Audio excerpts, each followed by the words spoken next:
Atiwe anoda kuenda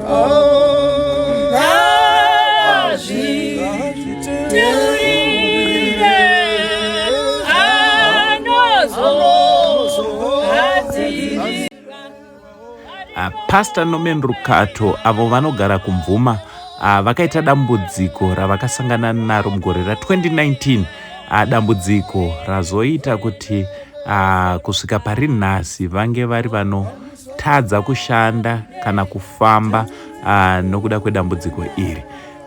Mushure mekunge taita vhidhiyo tichikurukura nawo masvondo akapera, takaunganidza zvatakaunganidza, tikaitawo zvatakaita, tichibetserwa nemhuri yeZimbabwe zvatati tiuye tizovaona tichivasvitsa. Saka nokumbirawo kuti munge muri munogara pasi, munge muri munoonawo vhidhiyo iri kusvika rapera, pamwe nekusheya nekukomenta, tichiti murise kwese kwamuri mhuri yeZimbabwe. Mwari wekudenga vakuropafadzei, vakuitirei zvakanaka nokuda kwerudo rwenyu rwamunoratidza kune vazhinji. Aiwa, ngatigare pasi tinzwe zvinotevera tichikurukura nevavakidzani vaPastor Norman Rukato. Baba, makadii? Tinofara Uncle Saint, makadiwo imi? Aiwa, tinosimba. Kwakadiwo kunoko? Awa, kuno tinofara zvedu, chando chete. Chando chauya. Chokwadi. Yeah. Chekutanga, mhuri yeZimbabwe ingada kutanga kuziva kuti baba munonziwo Mr. Ani uye kuno kwatiri ndekupi? Alright. Ini ndinonzi Mr. Mujahani kana kuti Christopher Mujahani. Ndinogara kuno kumvuma. Alright. No. Pastor Norman Rukato, makatanga kuvazivawo rini, uye dambudziko ravainaro mungatsanangurira kuti makatanga kuziva nezvaro rini uye zvichifamba sei? Alright. Pastor Norman Rukato ndakatanga kuvaziva, that was 2015. Alright. Vari mufundisi weku-Ambassador for Christ. Alright. Then 2016, so ndakaintroducedwa neshamwari yangu anonzi Oliver Dzapasi. So ndaipota ndichienda kwavari tichingokurukura. Munoziva kungowirirana nemapasta, unenge uchidzidziswa zvinhu zvakawanda zvekunamata, upenyu, mararamiro. Then 2016, yeah, if I'm not mistaken, 2016 ndo pavakaita problem yekuti vakadonha vakakuwara gumbo. Ndengoona vachikamina, but isi taingofunga kuti zvinodii zvinopera. Then 2017 zvakabva zvangoramba zvichiwedzera, vakamboenda kuhospital. Ndofunga handizivi treatment dzavakawana kuti dzakadii ipapo, asi vazodzoka kuno zvakaramba zvichingowedzera kusvika pakufamba kwakutonetsa. Pavakazoita zvekutsvagirwa macrash avari kufamba nawo iwaya, zvekuti at times vaitombouya. Ini ndinogara mulaini rinoro nechekuzasi uko, imba ino ndeyechinumber 2 kuleft side. Vaitombofamba vachiuya kunotandara neni, because ini ndinoita zvekubheka, saka all the time ndendiripo pamba. Alright. Saka problem yakaramba ichiwedzera. Pavakaenda kuhospital, vanotiwo vakanzi vaifanirwa kuzoitwa replacement. So paidiwa mari, asi mari yacho haina kukwanisa kuwanikwa. Haina kukwanisa kureizika yaidiwa panguva yacho iyoyo. Saka problem yakaramba ichiwedzera kusvika pakuti even kuti vabve pano vauye pamba pangu havachatokwanisi kuuya. Then life yavanorarama inorwadza, because ndezvekungotiwo vanhu vanenge vachingovabatsirawo, vamwewo well wishers vekuchechiwo vashoma vanenge vachibatsira, vamwe vasiri vekuchechi. Zvekuti zvinotirwadza, zvinotibata. Then pakuenda kuhospital ndo imwe yanga iri nyaya, nokuti panodiwa transport. Havachagoni kungopinda mumota zvekungopinda zviya zvekuti vanongotakurwa zvekunhengerera, zvekuti vagare pabench kana chii. Vanenge vachitoda front seat rakanyatsokuadjustwa zvinoenderana nekuti gumbo ravo rigone kustretcha zvakanaka. So panext pandinogara pane mota iripo yatinopotawo yandinongokumbirawo baba vangu vandowirirana navo ipo. Saka ndo yatinombotora tichibatsirana navo kuenda kuhospital here and there.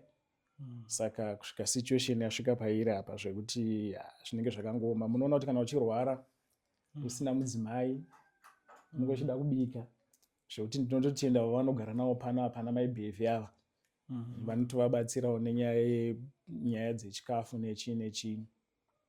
Yeah, saka ndo zvazviri kusvika parizvo. To be honest, vapinda nepakaoma pekuti dzimwe nguva tirisu vamwe pamwe taisagona kutozvibata because this situation is tough. Ndinoti tozongoona kuti zvaenda pane munhu wamufundisi, danga uri munhu nje especially anogara ega, you prefer kucommit suicide because of this situation, because ndokunyatsoona kuti handina anonyatsoti andibatsire kuti vasimuke vadi zvinenge zvakangooma. Saka vapindana nepakaoma chaizvo.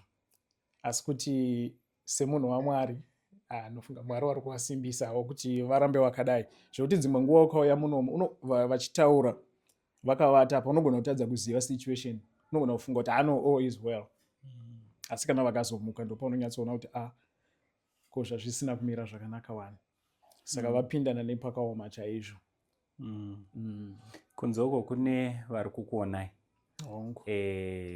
vakasiyana-siyana munzvimbo dzakasiyana-siyana.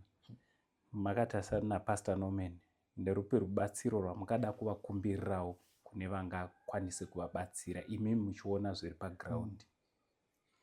Well, maita basa Uncle Saint.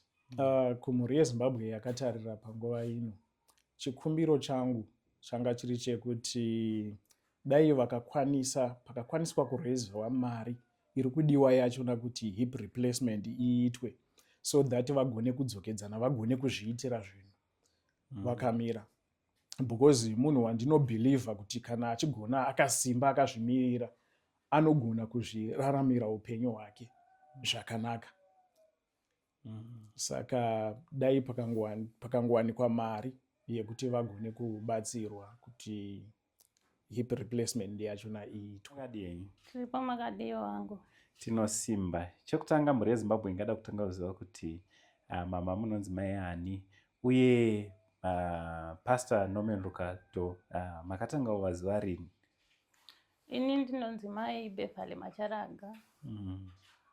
Pastor Rukato ndakatanga kuvaziva 2018. Alright. Tatotama kwandaive ndichogara pano. Alright. Alright. Saka makatanga kuzivana 2018 pana. Alright. Pamakatanga kuvaona vakanga vatova nedambudziko rakadai here kana? Vaive vasina. Dambudziko rakauya 2019. Alright. Okay. Mungada kutsanangurira kuti makore esawa avararama muinawo from 2019 kusvika pari nhasi. Imimi ndimunogara nawo panapa here.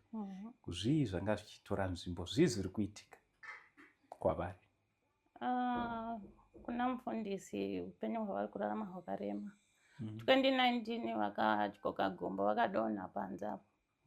Vakabva vatyoka gombo. Indi ndakatanga kuvaona pavakatyoka. Kwai kusitorina magetsi ndavisa moto panze apo. Saka pandakatenderera ndakaona mufundisi vachichema vakavata pasi apo. Ndobva ndati kochi mufundisi, vakati ndadonha. Paive nezvimatombo padho apo. Ndobva vakadonhera. Vatatora chiamplication tikambotirai kuvazora. Tichivazora pane vataigara navo vandakamhanya unodana kuseruko.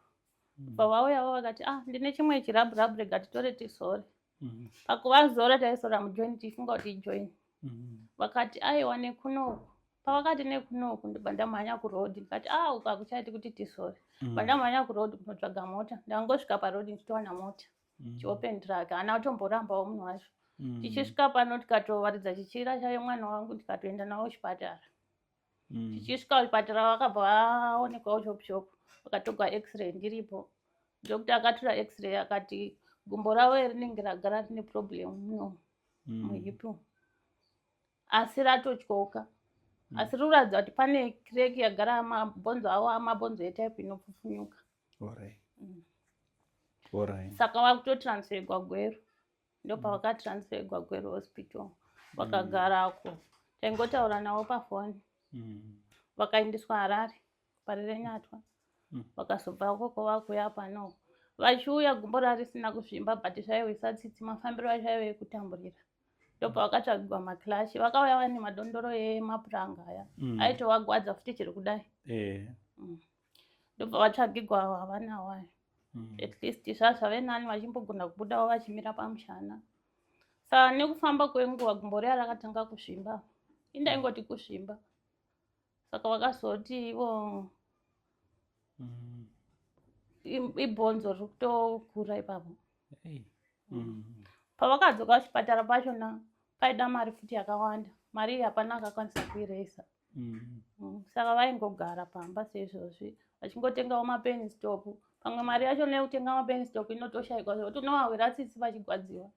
Asi chekubetsera nacho tisina.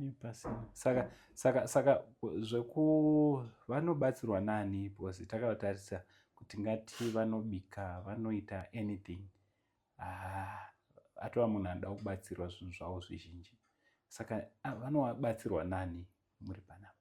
Zvekubika ndindounyanyovabatsira pano. Ndinobika kumba kwangu ndongouya ndovapa. Hey, alright. Hakunawo here dzimwe hama dzavo dzinouya dzichivaonawo kana hama dzekuchechi? Vekuchechi vanouya pano neapo. Alright. Hama dzavo since 2019 ndopatakaona mbuya vavo one chete. Ndo hama yavo yatakangoona ndo yatoziva. Hapana kana imwe hama yavo yatoziva usati kwambuya vavo. Before vavhunika gumbo, aivawo munhu akanga akaita sei munharaunda? Tichitarisa kuti munhu wamufundisi. Munhu airemekedzeka mufundisi, ende munhu wekuti chero ukataura naye vanga vasiri munhu wekuti anokupindura nehasha, either wataura zvakashata kana vanongokupindurawo zvakanaka. Kumhuri yeZimbabwe yakakutarirai, ndimune dambudziko rakadai mumba menyu, yatova hama yenyu, mungadawo kutiwo kudii kune vangada kubatsira? Kune vangada kubatsira tinokumbira kuti dei pawanika vanovabetserawo nemari vagona kurapiwa gumbo ravo iro raitwa operation varapika, vagonawo chero kufamba zvavo zviri nani. Kana kuti chero vachifamba nemadondoro ivavo pasina kuzvimba, vasingachamwawo mapeni stop every day. Zvakaoma kurarama uchimwa mapeni stop every day, pamwe pacho mari unoishaiwa. Aiwa, tinotenda kuti mhuri yeZimbabwe ichanzwa kuchema kwenyu vachabatsira namufundisi. Mazvita mufundisi iri semwiri makasimba here? Rega ndita kuti makasimba here? Makasimba here. Muviri tiri nani, tiringodaro nacho chando chatipinda mumvuma izhizhi. But ndiunzwa zviri nani mazuva ano. Handidi mufundisi, takauya tikakurukura chokwadi, ende manzwawo zvataurwa nehama dzamunogara nadzo pedyo. chokwadi. Ameno, mungadawo kuti kudii? Chokutanga regai ndikwazise mhuri yeZimbabwe. Vese vari muZimbabwe, South Africa, UK nenyika dzakasiyana siyana. Papatakakurukura ndakaonawo ruoko rwaMwari zvakanyanya, saka mweya wangu regai nditi unofara kudarika zvandanga ndiri. Ndinonzwa kufara mukati memweya wangu. Ndinonzwa kutenda Mwari zvakanyanya kuti nekuda kwemhuri yeZimbabwe yakaresponda, vamwe vachifona, vamwe vachitaura neni, vamwe vachinamata neni, vamwe vachibatsira nepavanogona napo. Izvozvo ndinonyanya kutenda zvakanyanya zhinji kwazvo kuti Mwari Wamasimba Ose vaitire zvakanaka. Kumwe nekumwe kwavari Mwari Wamasimba Ose avaropafadze kumabasa. Mwari Wamasimba Ose avarangarire achivavhurira nzira pakupinda nepakubuda. Ndochokutanga rega nditende zvakanyanya mukati mangu muzere nekutenda kwakanyanya nekuda kweresponse kana kuti nekuda kwevazhinji vari kutaura neni nazvino vachindimutsa vachiita sei. Ndakanatsoona kuti ndine mhuri yakakura throughout pasi rese. Saka tinotenda zvizhinji kwazvo. Pamwe chete nekutenda hama dzangu dzimwe dzamaona nhasi dzandaitsanangura kuti ndine hama dzinondibatsira baba Chris vanondibatsira zvizhinji panyaya yetransport pamwe chete namai Beverly pano pandigere. Kungotaura chete kungoti ndikuda zvakati zvatopera, kunongotaura ka1 chero ivo vanga vasingadi kuita vakutoita saizvozvo. I remember the first day randakavakumbira mumwe musi ndichiti ndakavafonera ndakarara ndikati mai Bevi ndinonzwa dzungu ndikuda chikafu chemanheru. Vakati hamai mufundisi ndandisiri kuda kubika nhasi. Ndikati alright, but vakabva vatobika asi vanga vasina program yacho. Ndokutenda Mwari kwandinonyanya kuita zvakanyanya zvisingaiti kuti Mwari waitiro zvakanaka. Mwari vavaropafadze pane chimwe nechimwe chavari kuita sei chavari kuita muupenyu. Saka tinotenda zvizhinji kwazvo. Hama dzangu zvese zvataurwa panapa ndanzwa kufara. Zvamataura zvokuratidza kuti muri kumira nehama yedu. Mwari wekudenga kuitire zvakanaka. Unoziva kuti mashoko chaiwo pampachiona anogona kupera kutenda, but tinongoti Mwari ndiye anogona kutenda munhu. Chokwadi. Munamato wangu mufundisi kukuonai muchifara rimwe ramazuva. Chokwadi. Kutenda kwangu ndekwekuziva kuti imimi muchafara rimwe ramazuva. Chokwadi. Handiti? Chokwadi. Zvese izvi zvichapfuura. Chokwadi. Tina Mwari mupenyu, Mwari wamunomanamata, asi Mwari anonyadzisa. Chokwadi. Akanyadzisa imimi. Haana nhoroondo yekunyadzisa vanotenda kwavari. Chokwadi. Ndo zvandinongotenda. Zvamunotenda izvozvo rambai makamira ipapo. Hama idzi dzichitibatsira. Ndinotenda ndezvekuti Mwari vanokuitira zvakanaka. Chokwadi. Hama dzangu indotenda kuti Mwari vanovaitira zvakanaka. Nhasi handina kungouya badzi. Tine hama dzakasiyana siyana dzakaona dzikatumirawo zvadzakatumira sezvandaingokupai update. Tine hama dzakatumira zvakasiyana siyana. Nhasi ndine chipo chandakabata chatiri kuda kuti Mwari wekudenga vakuitire zvakanaka.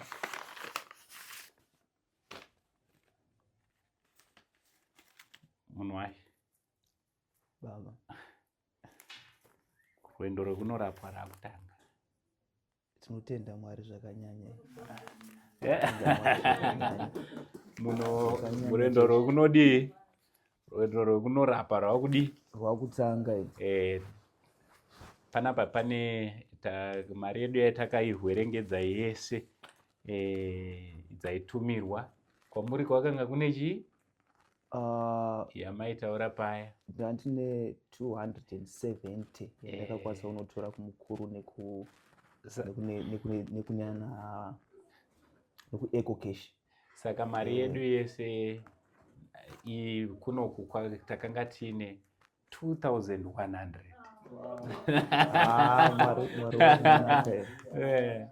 Sa 2100 1701 pane shamwari dzinopinda chechi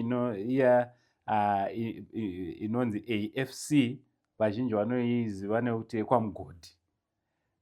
Anditi vari kuUK Ministries vachitungamirirwa nevanonzi Pastor Fanuel Zendera kuBury Manchester.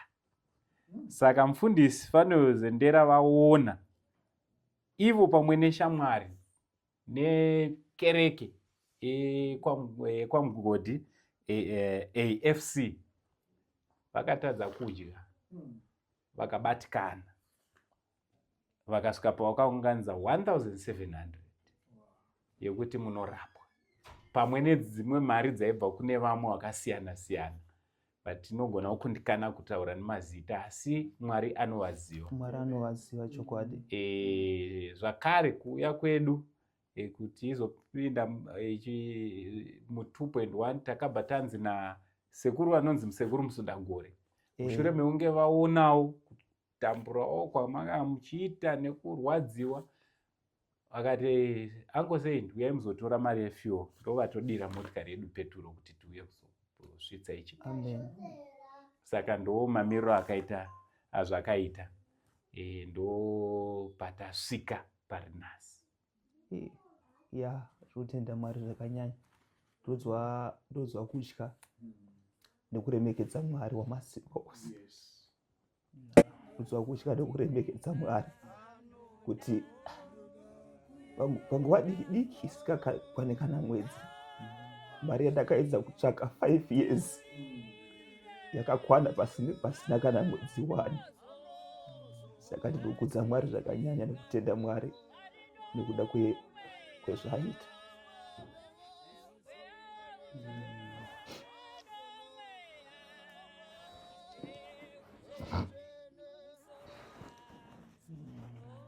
Sadokoti Mwari wamasimba ose aropafadze, Mwari wamasimba ose akomborere kune vese vakabvisa kubva ndakaona mumwe achindisendera $2 ndikanazoona kuti munhu anopa chipo kunyange achifunga kuti shoma asi chipo chikuru. Because pane nguva yekuti ndaitarisa matablets aunenge onawo so uchinazoona ndasara matablets 2 but handina kana $2 unotenga mamwe mangwana. Saka ndinotenda Mwari kuti wakabvisa $2, $5, $10 Mwari wamasimba ose vaitire zvakanaka, varopafadze. Hakuna chipo chidiki chose mumaziso aMwari nemumaziso angu. Tinotenda Mwari wamasimba ose. Aiwa, muri veZimbabwe, rudo rwamaita tichidzoka kwamuri muchiti rwendo harusati rwatanga. Uku kutanga kwerwendo pachadiwa mari yekuti vange vari vanotakurwa vachiendawo navo kuzvipatara, vachigarawo kuchipatara vachiwanawo zvekudya nezvimwe zvakasiyana siyana zvingadiwa, chikafu chaicho. Inini ndakataura navo ndikavati mufundisi, inini tageti yangu ndoda kusvika pamari izvi. Maiti muda kusvika pa 1,200 hafu yemari yataishuvira. Nekuti ndakanga ndaona kuti kuoma kwakaita zvinhu mazuva ano vanhu vakanga vachiratidza kuti vanhu vari kuremerwa, asi Mwari ndiMwari vanopindura minamato. Chokwadi. Mwari ndiMwari vasinganyadzise. Chokwadi. Toda kutenda kereke iyi yekwamugodi. Uru ndo rudo rwechokwadi uru. Tinonamata, tinodi, hazvirevo kuti vanazvo, hazvirevo kupa, hazvirevo kuti munhu anazvo. Chokwadi. Zvinoreva rudo nesacrifice. Kuti pazvandanga ndichifanira kunge ndichizviitira inini ndakuchiitira umwe. Ameno mufundisi, makabata mari. Toda kuti mumbowana mashuzwi mairi matatu ekunamata. Munamatire umwe neumwe ane mari yamakatumirwa imi kana yandakatumirwa inini. Mari dzese dzatakaunganidza, wanai mazwi mairi matatu ekungonamatira umwe neumwe ari kukuru. Nevachakutumirawo mari, tichitarisa kuti mari yedu haisati yanatsokwana. Mungada kutaurawo mazwi ekuti kudii kunamata? Chokwadi, ndikati tivanenguva kunamata. Bhaibheri rinotaura chitiro vachaziva kuti muri vadzidzi vangu kana muine rudo pakati penyu. Ndozvinotaura Jesu. Anoti vachaziva kuti muri vadzidzi vangu kana muine rudo pakati penyu. Saka da kuti namate mangwananano. Baba, muzita raJesu weNazareta, tauya Jehovha Mwari pachigaro chenyasha kuna Mwari wamasimba ose akatiumba, Mwari muchizvaro chaamai zvino kumusoro kudenga, akatida tisati tamuziva, akatida kunyange tiri vatadzi. Zvino kumusoro kudenga agere pachigaro chenyasha, anotarira panyika, Mwari wamasimba ose achiona kubata kwevana vevanhu. Muri Mwari muri mutsvene, muri Mwari muna masimba, uye muri Mwari vasinganyadzise. Mwari wokumusoro kudenga, makataura mushoko renyu mukati, ndini Jehovha Mwari wenyama yose. Kune chinhu chingakunda Jehovha here? Nhasi Mwari wamasimba ose ndazviona kuti hakuna chingakunda Jehovha Mwari wokumusoro kudenga. Baba, ndinonamata muzita raJesu weNazareta, ndichinyengeterera Mwari wamasimba ose mhuri yeZimbabwe, kunyange nevamwe vasiri vana vemuZimbabwe, mutsvene wokumusoro kudenga. Ndinonamata Mwari mangwananano muzita raJesu weNazareta. Mwari hatigoni akumbira mbondi